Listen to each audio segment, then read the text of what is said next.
போன ஞாயிற்றுக்கிழமை எடுத்த சிக்கன்ல இருந்த மிச்ச மீதியை தூக்கி ஃப்ரீசர்ல போட்டு இன்னைக்கோட 2-3 நாள் ஆச்சு. சரி, இந்த சிக்கன் 2-3 நாளா ஃப்ரிட்ஜ்லேயே கிடக்கே, இதை வச்சு என்னடா பண்ணலாம்னு யோசிச்சப்ப தான் இந்த மோமோஸ் ஞாபகம் வந்துச்சு.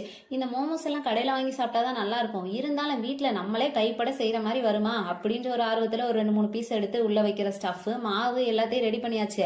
ஆனா கடைசியில் இந்த ஷேப் எப்படி கொண்டு வர போறோம்னு யோசிச்சப்பதான் கொஞ்சம் பக்குன்னு இருந்துச்சு. இருந்தாலும் ஒரு தைரியத்தோட மாவை உருட்டி வச்சு தேய்க்க ஆரம்பிச்சாச்சு. நான் தேய்ச்சதை பார்த்தா மோமோஸ் பிடிக்க போற மாதிரி தெரியல, ஏதோ சப்பாத்தியே போடுற மாதிரி இருந்துச்சு. இருந்தாலும் ஃபைனலாக ஷேப் என்னமோ நல்லா தான் வந்துருச்சு. கொஞ்சம் பெருசாக கொலக்கட்டை மாதிரி இருந்துச்சு. அது எப்படி இருந்தா என்ன, நம்ம சாப்பிட்றணும், சூப்பராக தான் இருக்கும். ஏன்னா நம்ம சமைச்சது. அதோட நம்ம இந்த கேரளாவில் இருக்கிறதெல்லாம் பெரிய விஷயம் இல்லை. வீட்டை சுற்றி இருக்கிற இலை தலை மரம் மொட்டையெல்லாம் பிச்சு திங்கிறதும் பெரிய விஷயம் இல்லை.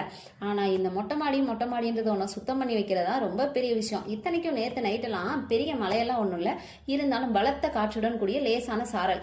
அதுக்கே பார்த்தீங்கன்னா இந்த மரமட்டையெல்லாம் இலத்தலையெல்லாம் கொட்டி கவுத்துருச்சு. சப்போஸ் இன்னைக்கு நைட்டு ஒரு மழை வந்து நம்ம இந்த மாடியை சுத்தம் பண்ணாம வச்சோம்னா நாளை காலையில வந்து பார்க்கும்போது நம்ம நீச்சல் தான் பழகணும். ஏன்னா இந்த இலத்தலையெல்லாம் போய் தண்ணி போற பைப்பெல்லாம் அடைச்சுக்கிறோம். அதனால எல்லாத்தையும் சுத்தம் பண்ணி போட்டு அடுத்து எந்த பலாப்பழத்தை போடலாம்னு அதையும் பார்த்து வச்சுட்டு அடுத்த வேலையை பார்க்க கிளம்பியாச்சு. மீண்டும் அடுத்த வீடியோல பார்க்கலாம்.